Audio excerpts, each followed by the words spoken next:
पीतल नगर में किशन नाम का एक किसान रहता था। वह गांव के एक जमींदार के खेत पर काम करके किसी तरह अपना घर चला रहा था। पहले किशन के भी खेत थे, लेकिन उसके पिता के बीमार होने के कारण उसे अपने सारे खेत बेचने पड़े। मजदूरी में मिलने वाले पैसों से पिता का इलाज कराना और घर का खर्च चलाना मुश्किल हो रहा था। वो हर दिन सोचता कि कैसे घर की स्थिति को बेहतर किया जाए।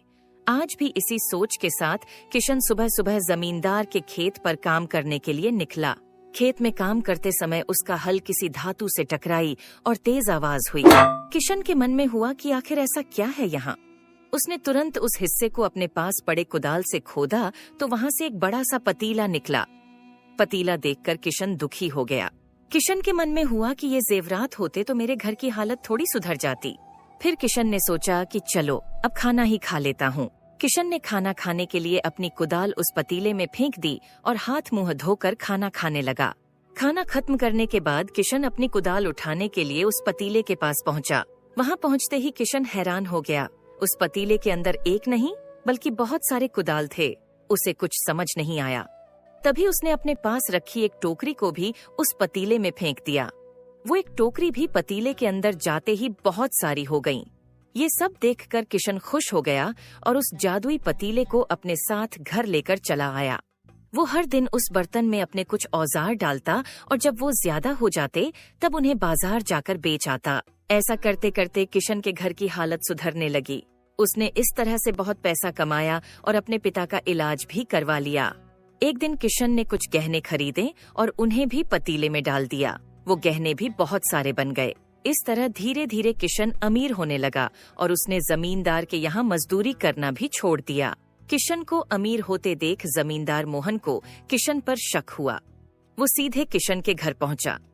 वहां जाकर उसे जादुई पतीले के बारे में पता चला। उसने किशन से पूछा, तुमने ये पतीला कब और किसके घर से चुराया?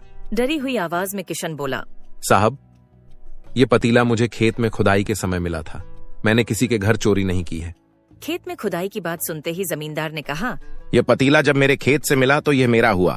किशन ने जादुई पतीला ना लेकर जाने की बहुत मिन्नतें की, लेकिन जमींदार मोहन ने उसकी एक नहीं सुनी। वो जबरदस्ती अपने साथ वो जादुई पतीला लेकर चला गया। जमींदार ने भी किशन की ही तरह उसमें सामान डालकर उन्हें बढ़ाना शुरू किया। एक दिन जमींदार ने अपने घर में मौजूद सारे गहने एक एक करके उस पतीले में डाल दिए और रातों रात बहुत अमीर हो गया। एकदम से जमींदार के अमीर होने की खबर पीतल नगर के राजा तक पहुंच गई। पता लगाने पर राजा को भी जादुई पतीले की जानकारी मिली। फिर क्या था, राजा ने तुरंत अपने लोगों को भेजकर जमींदार के यहाँ से वो पतीला राजमहल मंगवा लिया। राजमहल में उस जादुई पतीले के पहुंचते ही राजा ने अपने आसपास मौजूद सामान को उसमें डालना शुरू किया। सामान को बढ़ता देखकर राजा दंग रह गया। होते होते गलती से राजा खुद उस पतीले के अंदर गिर गया। देखते ही देखते उस पतीले से बहुत सारे राजा निकल आए।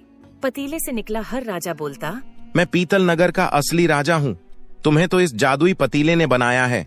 ऐसा होते होते सारे राजा आपस में लड़ने लगे और लड़कर कोई भी नहीं बचा। लड़ाई के दौरान वो जादुई पतीला भी टूट गया। जादुई पतीले के कारण राजमहल में हुई इस भयानक लड़ाई के बारे में नगर में सबको पता चल गया।